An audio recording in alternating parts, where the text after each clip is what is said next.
Ay, rin nga ito ay may sasaktan na naman. Ang sasaktan ko ho ngayon ay galing pa ho ng Kabuyaw, Laguna. Pero ho, aring buong pamilyang aray ay galing pa ho sa dyan ng Winnipeg, Canada. Ay pagdating ho sa dyan ng mga aray din sa aking tatuan ay nagulat sa dyan bida. Gawa nga ha, ay sa dyan pagkakadaming kasama. Ay akala raw nila yung pagkaluwang ng tatuan ka. Ay pasok na ho agad kayaw at baka ho makalabas ang aming irkaw ay may paa ho ayaw. Sayang ho ang lamay. Ay diary na nga at ipinagawa ko na ho ang aking unang tatatuan ng kanyang design. Bala rin hong ginawa ko hong design din ni kay Sir ay isa hong custom design. Ang tawag ho dun sa design na iyan ay Creation of Adam. Ayun ho ay ginuhit ho ni Michelangelo. Tapos sabi ho sa akin ni Sir, lagyan ko raw ho ng banner na mayroon ho nakalagay na picture ng birthday niya at saka ho birthday ng kanyang ama't ina. Ay maraming salamat ho king tattoo supply din sa Napoleon cartridge na aray. Pero ayan na ho ay available ho rin sa Osus Tattoo Supply. Bale arehong design namin gagawin ngayon ay black and gray ho lamang. Ay maraming salamat ho Osus Tattoo Supply din sa The Master Ink na aray tsaka din sa Achops Blade na aray. Ay ano pang gagawin ay pakitahin muna ang bida. Ayaw, ganap na naman ang hayop na ito. Sadya namang hindi mapalingon sa camera ay. Ay diary na nga ay pinakita na ho ang braso ng biktima tapos pinaguhitan na ho agad ng isang makatikatay. Unang guhit, punahit. Sa padalawang guhit, lasa ko'y teko mampuhit. Ay diary na nga, paghuga na rin ang inuuna ko sadya ay yung parteng ibaba. Para ho ang stencil ay hindi ho nabubura. Pero ho sa buhay, ang inuuna sadya ay ang pamilya. Gawa nga ha, sila ho ang pinakamahalaga. Ay gaya ho na rin ni na Sir. Ay buong pamilya ho ang nakarating din sa aking tatuan. Gawa nga ha, ang mga aray ay nagbabakasyon ho lang galing ho ng Canada. Bali ho ang ipina-schedule ho sa akin ni Ma'am Mary Bautista ay ang kanyang asawa at saka ho rin kanyang padalawang anak. Ay tingnan ho ninyo, ay sadyang ang inuuna ay ang pamilya. Tsaka ho, ang isa pa hong ikinagulat ka, arehong tinatatuan ko ngayon ay 17 anyos pa lang. Ibig sabihin na underage. Abay di yan sabi ko kay Mama at Sir ay garnay. Hindi ho ako nagtatato ng 17 pababa. Ang tinatatuan ko ho ay 17 pamama. Abay yan sabi ho sa akin ni Mama at Sir ay okay lang at kami naman dalaway kasama. Ay di na ikwento ko kay Mama at Sir. Gawa ho dati may nangyari ho ako may natatuan underage. Ay hindi ko naman ho alam. Abay na pagmura ako ng ama't ina at bakit ko raw tinatuan ng anak nila. Ay hindi ko naman ho alam ay niyabang ho ako ng anak ninyo. Tinatanong ko kung ilang taon na ang sabi sa akin ni Sir raw 19. Ay hindi ko naman ho alam na 16 lang anak ninyo ay. Malay ko bang gayon nyo kaagang mabulaw. Buti na lang sadya at may waiver ho ako din sa akin tatuan. Na pag ho merong underage saka ho merong mga masasailang part na tatatuan ay pinapipirma ka para walang reklamo sa akin. Nasa katunayan ha na sila ho ang may kagustuhan ng mga ipinagagawa nila. Wala ho mangyayaring pilitan. Pero ipapakita ko muna sa inyo rin resulta. Gawa nga ho rin aming tinatatong aray ay tapos na ho pala. Ayan! Ay tang ina mile, sagak na sagak. Ay kayo na ho ang bahalang sumintin siya kung ano sadya naging resulta. Gawa nga ha, arehong aming tatuan session ay hindi pa ho tapos. Meron pa hong isa. Bala arehong gagawin ka ay isa na naman hong custom design. Areho'y request ho sa akin ni Sir, yung ama ho ng nauna kong tinatuan. Ay di ba nga ho ang sabi ko dati, ako ho ay one client a day lang. Ay ano hong gagawin ka, paalisin ko ho mga aray. Ay layo ng pinanggalingan, Kabuyaw, Laguna, Canada, tapos pauwiin ko lang. Ay ang gusto lang na may magpasakit sa akin, aba ay titiisin ko ng pagawd. Abay alangan naman ako tumanggi sa biyaya na binibigay ho sa akin. Ay sa tunay lang ha, wala ho akong karapatang magreklamo. Pero bago ko ituloy istorya, ay pakita muna ang setup ng lamesa. Tapos ayaw hong tumingin ng biktima sa camera. Ayaw! Ay di rin na nga. Ay paghuhitin na rin niya ng isang makatikatay. Unang guhit, ay tikom na agad ang buhay. Gawa nga ha, arehong itinatato namin ay first time ho natato ni Sir. First time ho niya makaranas ng kinakaskas ang balat. Sa tunay lang ha, hindi ho sadya rin napag-usapan namin ni Sir. Hindi ho rin ang kanyang ipapagawa sana. Ang gustong ipagawa ho sa ni Sir ay custom design ho ng dragon tsaka ho ng ares. Gawa nga ha, yun raw ang zodiac sign niya. Tapos arehaw ay second choice lang ho niya. Ay tanong ko nga kay Sir, Sir, kayo di nakakita na ng dragon? Gawa ho sa tunay, sa edad kong aray, 33 anyos, ako hindi pa nakakakita ng dragon. Ang nakita ko lang ho sadya ay bangkalang tsaka ho bayawak.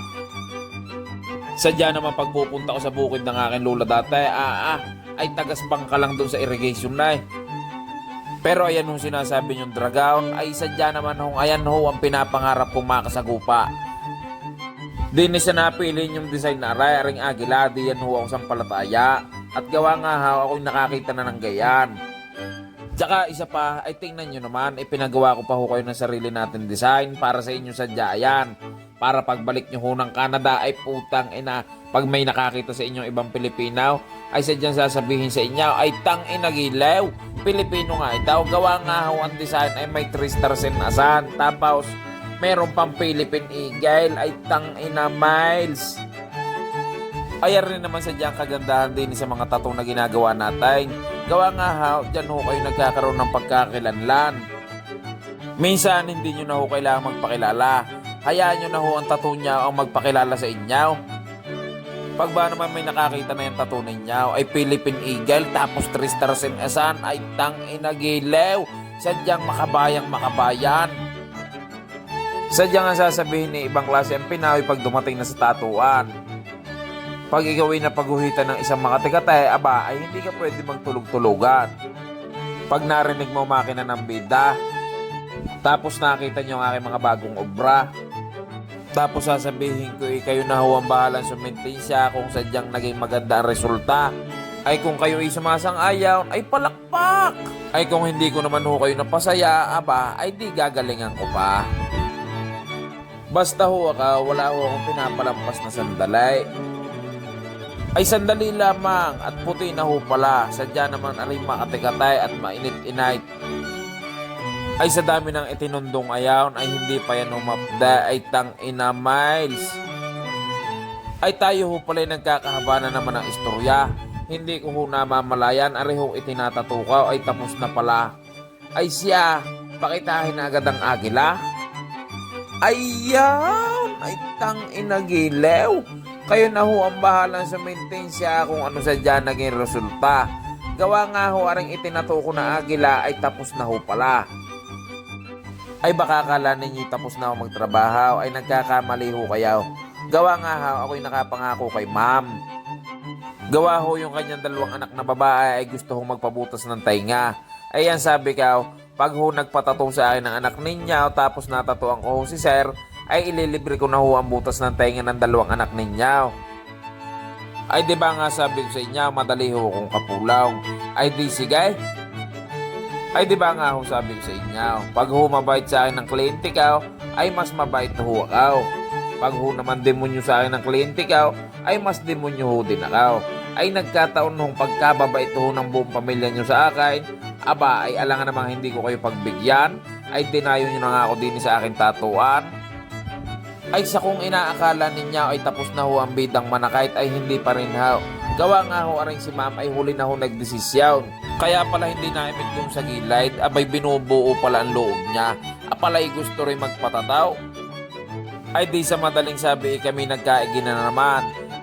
Bale arehong design na ay isa ho ring custom design. Gawa ho areho ang request ni ma'am. Bale arehong ginagawa ka ay pangalan ho ng kanyang mga anak na mistulan ho tangkay doon ho sa bulaklak. Kaya pala rin si mami hindi naimik doon sa gidle, ay gusto rin pala magpasakay. Bago'y tanong ng tanong sa akin kung ano raw ang pakiramdam, ay sabi ko nga kay ma'am, hindi nyo ho yan malalaman kung hindi nyo ho susubukan. Ay sabi ko pa, pag-isipan nyo ng maigay, gawa nga ha, pag nailagay ko na ay wala na ho yung burahan. Ay nung si ma'am inaulukan, ay bigla nagsabi sa akin ng garnay, ay sa layo na ibinahe ka, tapos lagi pang ikaw ang pinapanood ka, ay hindi ko naaksahin ng pagkakataong itaw. Sadya naman ako'y magpapasakit na sa iyaw. Sa tunay ha, ako'y tuwan-tuwa ho din kay ma'am. Gawa nga ha, si ma'am ha ay sadya nakasubaybay sa mga video na pinagagagawa ka. Ay lahat ng istorya dun sa akin mga kinekwinto'y tanda ay. Sa katunayan nga raw, sabi ho sa akin ni sir, si ma'am daw ho sadya nanonood sa akin. Si ma'am daw sadya nag-search saka ho nag-suggest para makapagpatato sa akin. Ay sabi pa nga sa akin ni Ma'am at ni Sir, doon raw sa Kabuyaw, doon raw sa lugar nila ay pagkarami raw niyang kakilala na nagtatataw. Pero si Ma'am ayaw raw pumayag na hindi raw ako mapupuntahan. Ay pag ganyo naman ang mga maririnig mo, ay papaano ka ba namang hindi gaganahan? Ay tingnan naman ho ninyo at buong pamilya na ho ang natatuan ko at nabutasan ko ng tainga. Ay tingnan nyo naman at sadya naman ako'y ganadong-ganado pa. Ay lilinawin ko ho sa inyo ha.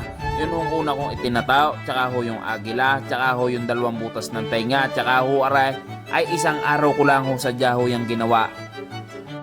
Nakakapagod, nakakadulay, nakakangalay, pero wala ho akong karapatang tumanggi sa biyaya. Sulit na sulit ho sadya ang aming naging kwentuhan, tsaka ho ang aming naging tatuan. Pero ho sa tunay, sadyang tayo nagkakahaba na ng istorya. Arehong mga itinatatukaw ay tatapusin ko na at baka ho ang bibig ko ay mapasma na. Ay biruin naman ho ninyo, 10 minuto na ako nagdadaldal dito tapos hindi nyo man lang ma-like tsaka ma-share ang video na ginagawa ko ay tang inagilaw. Ay pakitahin na agad ang resulta at sadyang inip na ang mga manonood. Ayan, ay tang inagilaw. Ay maraming salamat ho Ma'am at Sir sa pagdayo nyo din sa aking tatuan. Ay palagutukin ako ng tigigisa. Ay doon ho sa mga may katanungan, pwede nyo ho akong i-message sa bago kong Facebook page. Arehong unang guhit punait ni Aljunanite. Ay baka naman ho ako'y makakalambing sa inyo. Makikilike naman ho at makikipalaw ng bagong Facebook page ko.